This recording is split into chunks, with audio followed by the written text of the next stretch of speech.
The three pillars of any treatment, for whether it's polycystic ovarian syndrome or whether it is fertility treatment, if you're undergoing a simple natural cycle or an IUI or an IVF or an ICSI, whatever you're undergoing, there are three things that need to always be taken care of.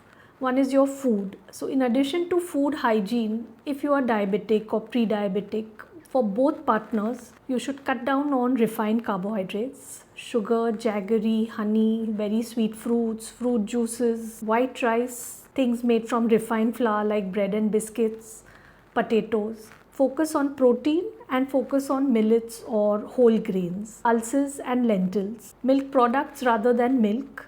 And if you do these things, then it keeps your insulin levels low, it keeps your sugars in check, and it helps us. The next pillar is exercise.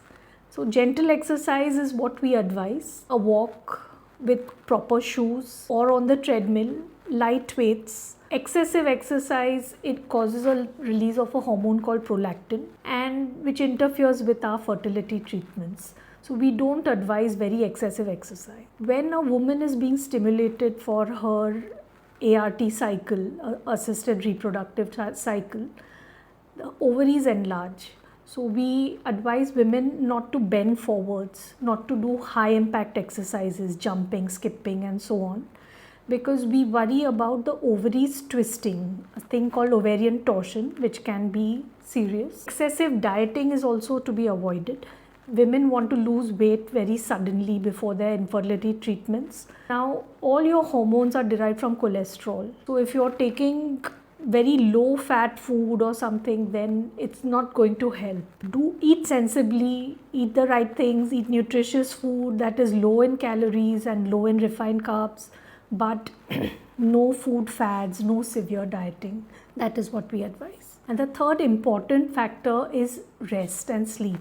Women's hormones are released when they sleep, when it is dark. So if you are on a screen, or women who work in call centers and are awake nights, their menstrual cycles definitely get affected because their hormones get affected. So sleeping early and waking up earlier makes more sense than sleeping late. Looking into screens before you sleep, an hour before you sleep, all screens should be shut off. All these things make subtle differences and help our pregnancy rates.